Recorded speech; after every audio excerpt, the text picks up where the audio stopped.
Tá começando mais um Wall Street Cast, aqui direto de Nova York, no nosso estúdio na Times Square. Sejam todos muito bem-vindos, eu sou Bruno Corano. Não deixem de dar o like, para quem ainda não segue o canal, agora é a hora. E também quem quiser acompanhar minhas postagens, eu sou muito ativo no Instagram, @Bruno Corano. Inclusive o Wall Street Cast, ele vai ao ar, vai em todos os streamings, mas e principalmente no YouTube, no meu canal pessoal, que também é @Bruno Corano.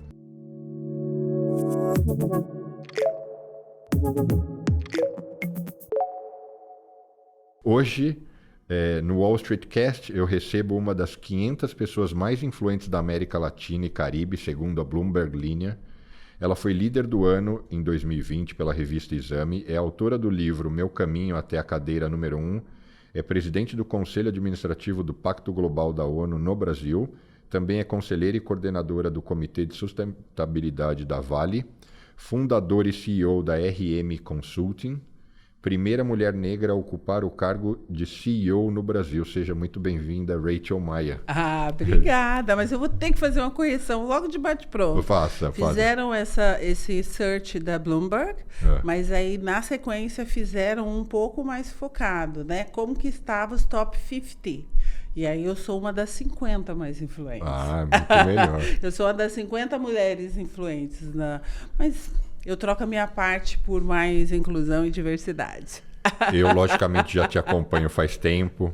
Um ano atrás a gente tomou um café acho que a gente estava na Grand Central, né? Exactly.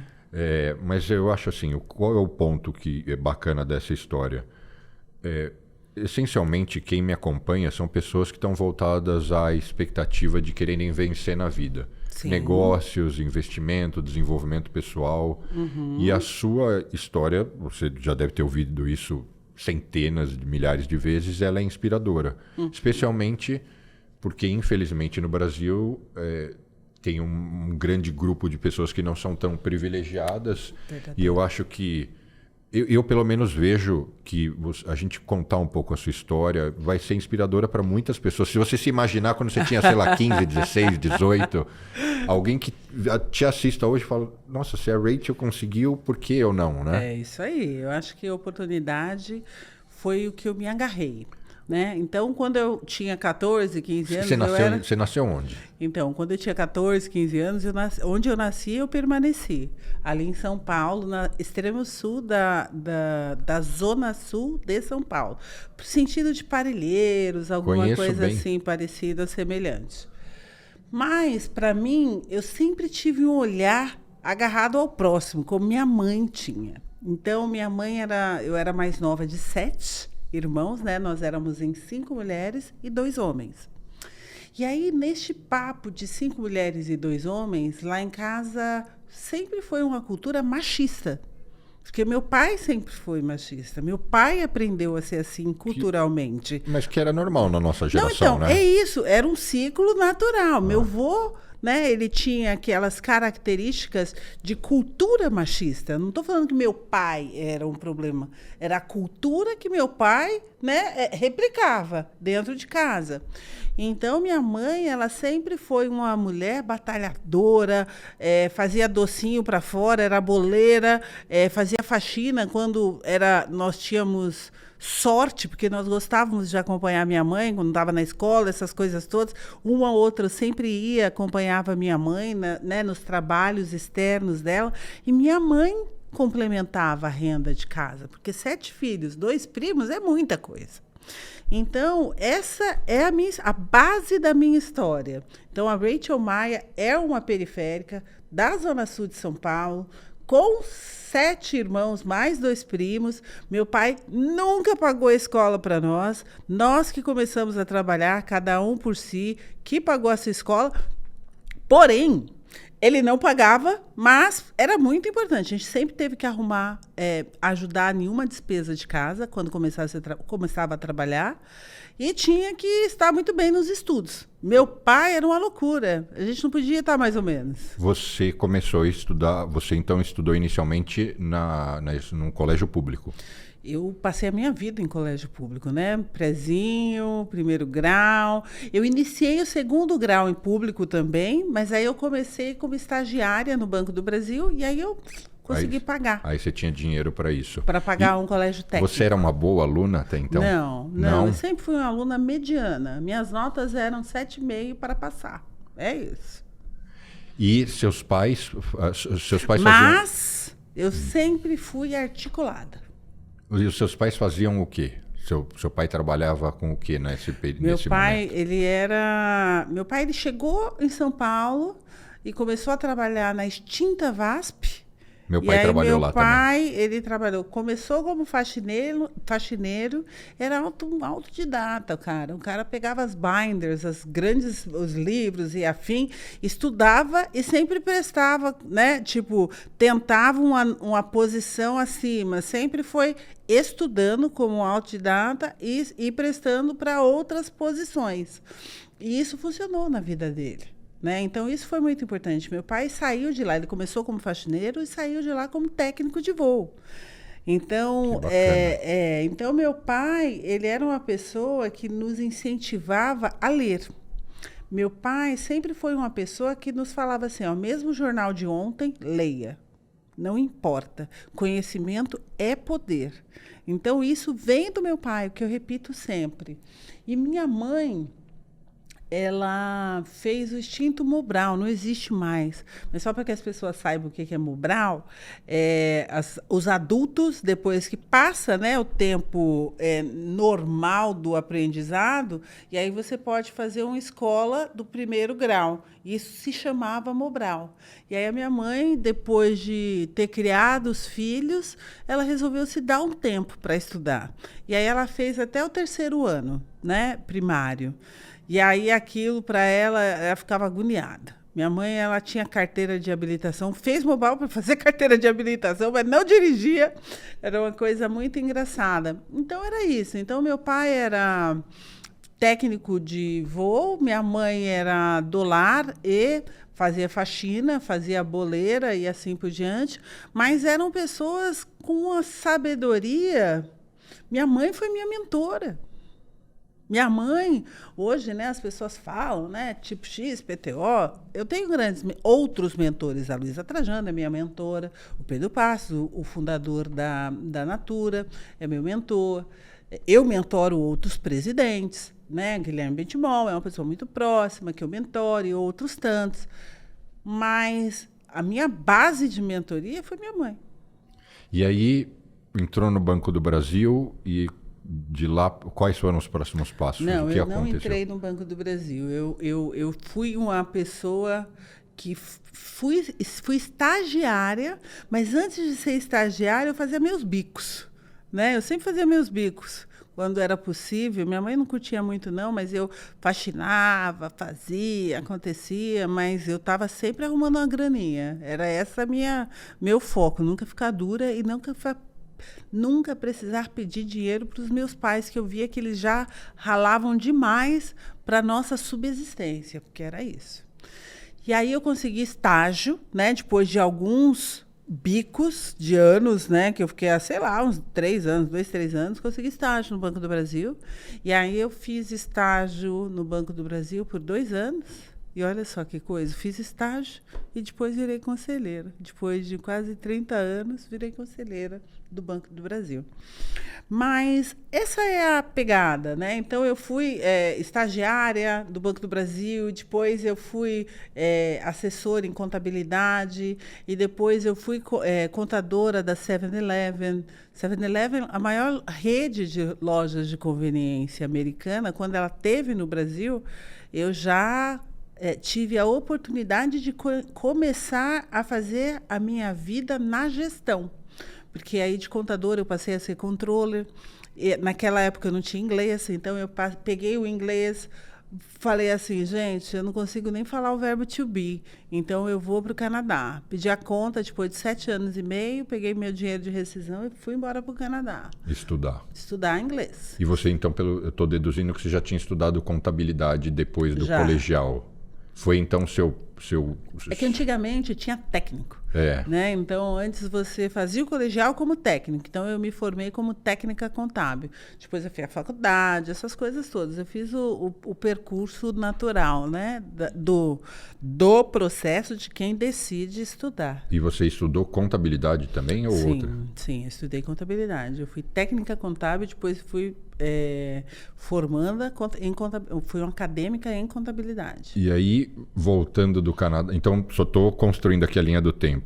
Banco do Brasil, 7-Eleven, foi pro Canadá, ficou lá o quê? 6 meses, 1 ano? 2 anos? Eu saí de lá dura, não tinha mais dinheiro, só voltei para o Brasil. Mas falando não tinha mais dinheiro. inglês bem. Mas falava inglês. Falava inglês. E aí voltou para o Brasil para procurar um novo emprego, um novo trabalho. Lembra que eu falei? Eu estava zerada. E aí comecei a procurar, e aí eu entrei na Novartis. Aí na Novartis eu fiquei por 5 anos. Aí na Novartis, também nessa área administrativa? Financeira, sempre na área financeira. Aí eu tive a oportunidade de fazer mais 2 MBAs, um na GV e um na FIA. E aí foi bacana, porque eram MBAs em instituições conhecidas que o mercado me pedia. Né? Então, eu fiz na Getúlio Vargas, eu fiz na Escola de Business da USP, e aí, isso para mim foi muito importante. Né? Então, isso para mim deu uma abrida em horizontes. Abriu sua mente ou gerou um reconhecimento do mercado para dizer, vamos... Não, o mercado é preconceituoso e ele é excludente. E ele é um mercado que olha de uma forma... Aliás, o mercado era muito, né, excludente quanto ao nome da sua universidade. Porque se você não estava em uma universidade de primeira linha, automaticamente ele te excluía para algumas vagas. É verdade. E eu percebi que eu estava sendo excluída para algumas vagas ou para algumas promoções. E aí eu fui atrás de chancela. Lembra que eu falei para você que eu era mediana? Eu nunca fui aquela estrela, nunca. Então, ó, fica para todo mundo isso, tá? Não é porque você é a estrela número 1 da classe que você vai se dar bem, errado. Pelo contrário. Hoje, se eu olho para as pessoas que eram número 1 da classe, não necessariamente eles estão número 1 na vida. Não é isso. É o esforço, é o empenho, é a articulação, é um conjunto de fatores. E aí, fez esses cursos... E isso te abriu novas portas? Oportunidades, Aí eu fiquei um tempo aqui, eu fiz uma pós aqui, um aperfeiçoamento em Harvard também. E aí esse aperfeiçoamento, quando acabou, por aproximadamente uns 8 meses, voltei para o Brasil, aí comecei a trabalhar de novo. Aí eu comecei na Tiffany. Na Tiffany eu comecei como vice-presidente financeira. E aí, depois de alguns anos, eu fiquei interina como presidente por algum tempo. E aí, 8 anos e meio depois, eu quis sair. Aí eu quis sair e fui na Tiffany, eu fiz também mais um MBA. Foi na USP dessa vez, foi focado em varejo, foi focado em experiência do consumidor. E aí eu voltei, isso eu fiz aqui em Georgetown, e aí eu voltei para o Brasil. Depois que eu voltei, continuei um pouco mais na Tiffany, 8 anos e meio saí. 7 anos e meio, depois saí. Aí, quando eu saí, eu fiquei um pouquinho fora, fiquei um tempinho fora, fiquei uns 4 meses, mais ou menos, fora. Passeando, descansando? Ou... Estudando. Em Miami, inclusive. Tá, mas aí, não sei se você concorda, você já estava Você já tinha...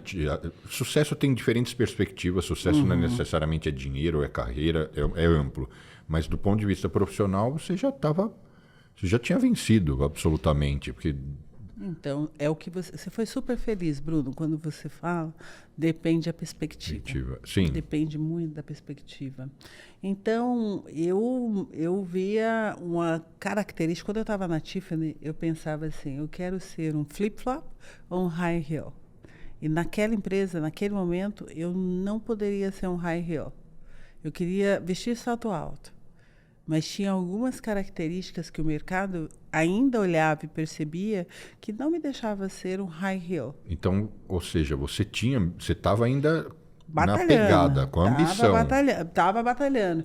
Porque, Bruno, o mercado ele é estereotipado, o mercado ele é excludente, o mercado ele traz características que você tem que perceber na nuance, né? Então, isso tudo é um mercado aonde não era comum, como você muito bem leu a minha biografia, ter uma mulher negra sentada na cadeira de presidente. E essa é uma característica que nós não podemos ignorar, né? Então, essa característica foi pesado para mim, né? Foi pesado manter a porta aberta. E o que te movia, ou ainda te move, né? Porque muita gente poderia já ter se acomodado, assim, tô bem. Eu sempre fui uma pessoa curiosa, né? Eu tô fazendo, você acredita? Estou fazendo mestrado agora na USP de sustentabilidade. 53 anos. Uma mulher negra. Eu não fiz uma autodescrição quando eu comecei aqui. Eu sou uma mulher negra de 1,83 m e hoje, nesse podcast, estou vestindo um vestido cor de abóbora com bracelete. Eu gosto de joias, gente, é isso. Então, eu estou com algumas joias da Swarovski e assim vai. E o que me move é a curiosidade. O mercado vive em transformação e eu quero saber como eu posso contribuir pela transformação do mercado. Então, é isso. Então, eu fui depois presidente da Pandora por 8 anos e alguns meses. Ganhou muita notoriedade pública, porque eu passei a te ver muito na mídia. Eu fiz a Pandora, sem nenhuma falsa modéstia. Eu não tinha lojas. Quando a Pandora me contratou, tinha uma loja da Oscar Freire e tinha acabado de abrir no Shopping Morumbi. Então, ela tinha 6 meses no Brasil. E um Brasil muito desafiador, né? Era um franchiser master, não era não era a holding que estava lá, não. Era um franchiser master. E um franchiser master tem uma característica diferente de investimento da principal do que uma holding. E aí eu fiquei por uns 3 anos como franchise master e depois a holding entendeu que era um mercado próspero. Ela levou para ela a marca, levou para dentro de casa, trouxe para dentro de casa. E aí uma das condições era eu ficar, né? Então eu mantive o meu contrato na Pandora e segui aproximadamente depois da aquisição mais uns 5 anos. E aí eu fiz uma empresa, né, que tinha iniciado ser a joalheria, né, dinamarquesa mais desejada de bracelets and charms. Foi isso que aconteceu. Eu lembro de ter cruzado com você, a gente ainda não se conhecia. Eu tinha constantes reuniões ou na Deloitte ou na BMW, ali nos 2 prédios do lado do Shopping Morumbi, que eu acho que chama Corporate Tower. E você, Morumbi Corporate Tower. Nessa época, eu acho que deve estar lá até hoje, acho que a Pandora estava lá. Eu abri um escritório ali. Então, eu cruzava com você, mas... Eu fiz 3 escritórios na Pandora. Saí da André Ampere, ali na Berrini, depois fui para Surubim, escritório. Primeiro era de 50 metros, depois era de 150 metros e depois foi de 500 metros. E aí... É isso que me envolve, sabe? Você perceber que o seu ecossistema está desenvolvendo com as suas ações. É o sentimento de realização. Eu acho que, não sei se é sentimento de realização, Bruno, mas é ver o ecossistema se desenvolvendo, sabe? Porque em alguns momentos eu estava vendo desenvolver, mas não estava realizada, né? Então, alguns momentos me pegavam. Eu ouvi algumas vezes, Bruno, eu ouvia pessoas dizer assim, mas você é presidente? Sabe, as pessoas olhavam e falavam assim, mas você? Sabe, as pessoas têm dificuldade tremenda, tinham uma dificuldade tremenda. Então, é um mercado que está em eterna capacitação e letramento para não achar que a qualidade está no estereótipo, né? Então, é uma coisa meio estranha. Mas eu acho que referências como você vem ajudando a diminuir essa... Com toda certeza. E eu acho que as novas gerações são muito mais relax em relação a isso. Eu acho que as novas gerações têm uma preocupação mais climática e ambiental. Mas é a nossa geração que ainda assina o cheque. Não, isso sim. Mas eu sinto quando eu converso com filhos de amigos meus com 12 anos, só para dar uma faixa etária, eles não estão nem aí se o amiguinho é trans, não é isso, se é chinês. Eles não ligam para nada, eles só ligam. Me parece que vão ser adultos libertos de todas essas coisas que nós crescemos num ambiente diferente, né? Concordo com você. Um ambiente mais cruel. Mais excludente, é isso mesmo. É um ambiente onde você... né, já vem com a formação do que pode ou não pode, quem você deve se relacionar, qual é o perfil das pessoas que você deve se relacionar, porque era isso, né? Você saía de casa dessa forma. Sim, sem dúvida. Com essa com esse checklist já feito. E aí foi depois da Pandora que realmente você passou a está presente em várias frentes, porque hoje você é conselheira de empresas, tem inúmeras conexões. Foi depois da Pandora? Não, foi quando eu presidi a Lacoste. Quando eu presidi a Lacoste, com certeza, eu já entrei para conselho. Aí eu já era conselheira da Câmara Dinamarquesa e da Câmara Americana. Aí eu assumi a presidência do conselho da UNICEF por 3 anos no Brasil, 3 anos e meio no Brasil. E aí eu comecei a olhar com gosto, esse olhar de ser parte do colegiado máximo de uma empresa, né? Então, isso para mim foi gostoso. Eu senti o gosto de ser estrategista e quis focar nisso. E aí eu fui estudar. Aí eu fui para o IBGC, para o Instituto Brasileiro de Governança Corporativa, fui chancelar, eu fui atrás de certificações, eu tenho todas as certificações de um conselheiro, não necessariamente todo conselheiro tem.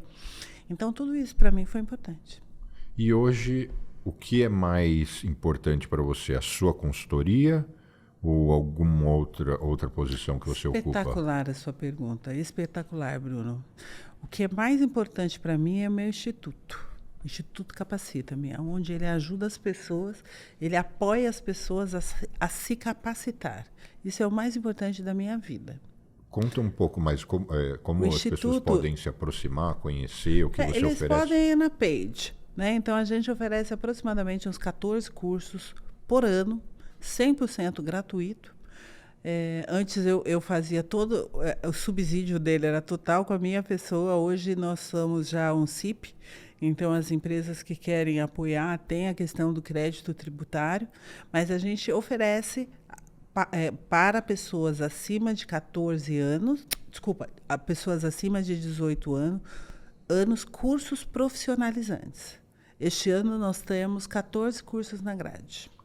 Presenciais, online? Tem híbridos e presenciais. Eu não sabia dessa sua realização. Então, e aí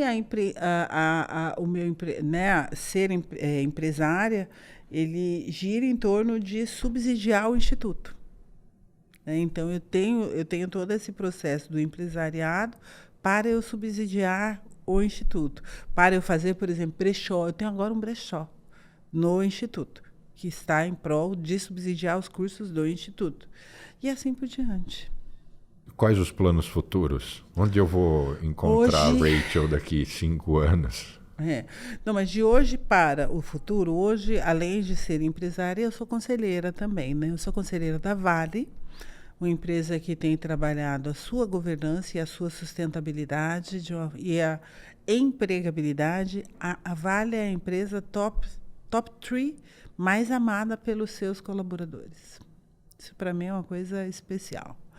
Então, eu sou conselheira, coordeno globalmente a parte de sustentabilidade, isso para mim também é muito importante, e a parte de auditoria, porque é a minha formação.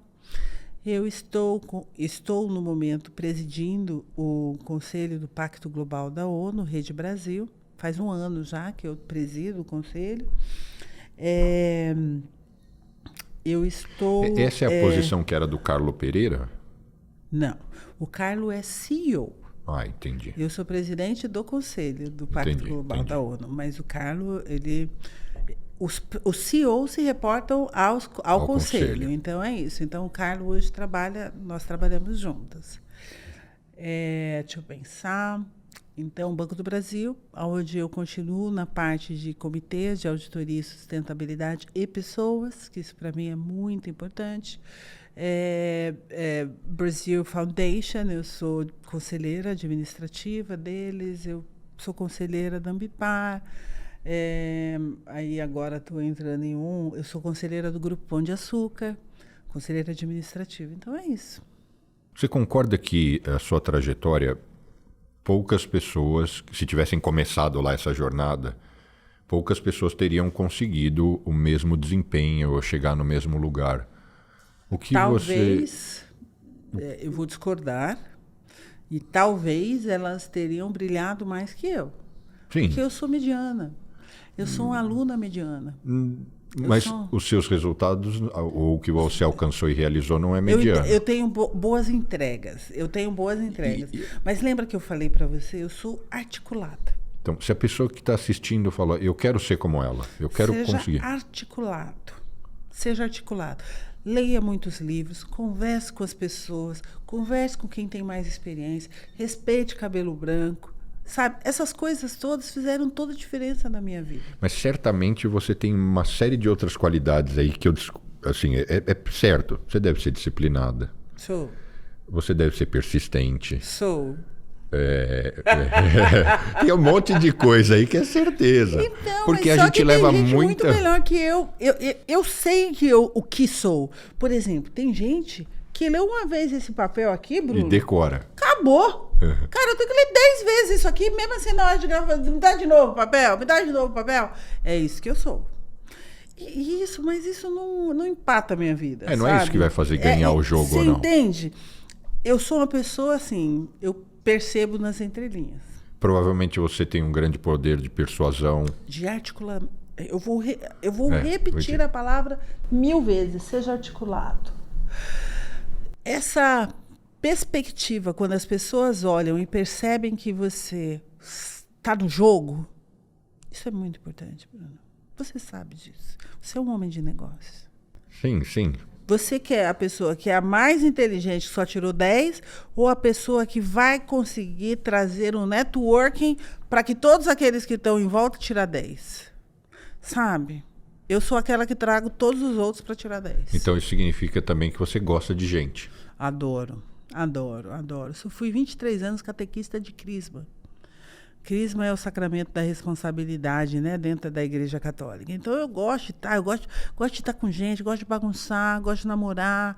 Eu sou essa pessoa bagunçada. Eu não tenho, sabe, eu não estou square. Ontem eu estava aqui num bar, um restaurante africano espetacular. Então, cara, eu estou aqui em Nova York, mas eu estou trabalhando, mas a hora que dá 1 horinha, 2 horinhas de folga, eu vou bagunçar com as pessoas. É isso que eu sou. Muito legal.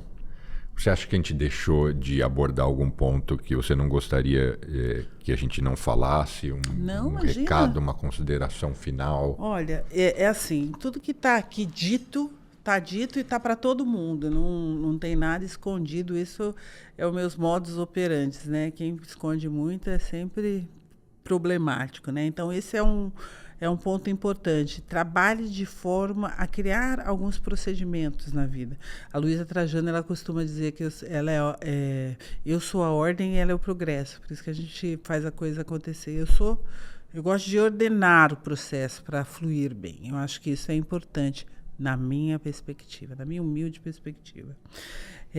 Eu vejo um momento importante de transformação. Então, eu acredito que é importante ir atrás de leituras que estão relacionadas com o impacto ambiental, com o impacto social e climático. Existe um momento que está acontecendo agora de transição energética. Eu acho que é importante, não são só para os big players. Está enganado quem pensa dessa forma. Nós estamos vivendo um momento de readequação de skilling. Então, quem vai ser impactado nos reskilling é a parte do meio da pirâmide. Então, o que você está fazendo para que não fique fora do jogo? A questão de mulheres e raça é um subject que não pode ficar fora da discussão, é um tema que não pode ficar fora da discussão. Se você não fizer permanentemente um teste do pescoço, você não inova. Então, você tem que ter a certeza que você está com a pluralidade no teu entorno. Essas coisas todas eu acho que são importantes em todo o discurso. E a ONU, na Agenda 2030, ela conclui que, teoricamente, nós não devemos deixar ninguém para trás. Então, para não deixar ninguém para trás, eu tenho que fazer um exercício de propósito, eu tenho que ser propositiva, quem eu trago para dentro do jogo, como que eu faço o jogo acontecer, mas de forma mais inclusiva, essas coisas todas. Muito bacana. Quem quiser acompanhar mais suas publicações, pensamentos, onde você é mais ativa?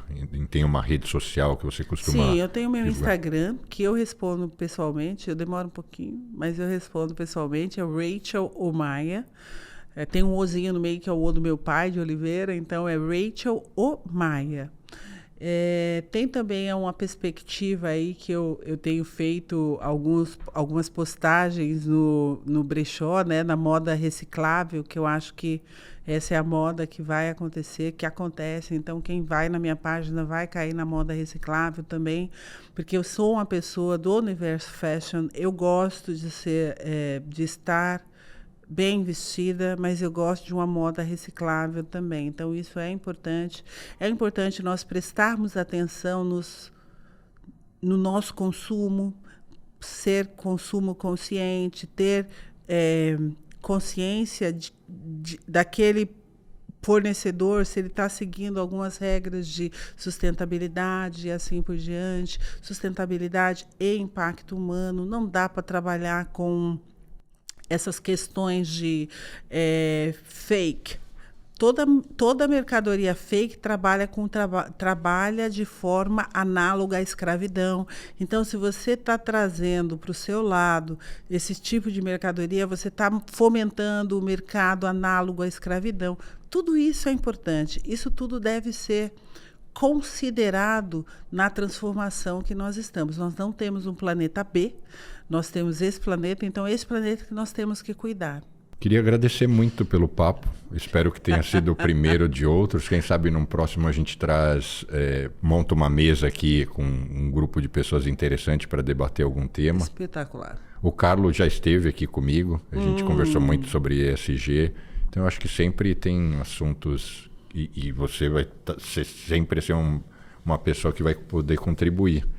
Espero poder contribuir. Sei que você já vai embora hoje, mas ainda assim que você tenha aproveitado sua estadia e aproveite ainda o resto do dia e que a gente se reencontre aqui ou em São Paulo. Tá certo, então muito obrigada. Obrigada, Bruno, por me dar a oportunidade de falar com as pessoas, me dar a oportunidade de bater esse papo com você e trazer um pouquinho de como, de repente, a gente pode começar em uma transformação e é possível. Nós definimos o nosso lugar de fala. E eu é que tenho que agradecer muito a sua participação e é isso. Muitíssimo obrigado. Obrigada. E obrigado para você também que nos acompanhou até aqui. Não deixem de dar um like, seguir o canal. Me acompanhem também nas redes sociais, @Bruno Corano, e a gente se vê a semana que vem. Obrigado.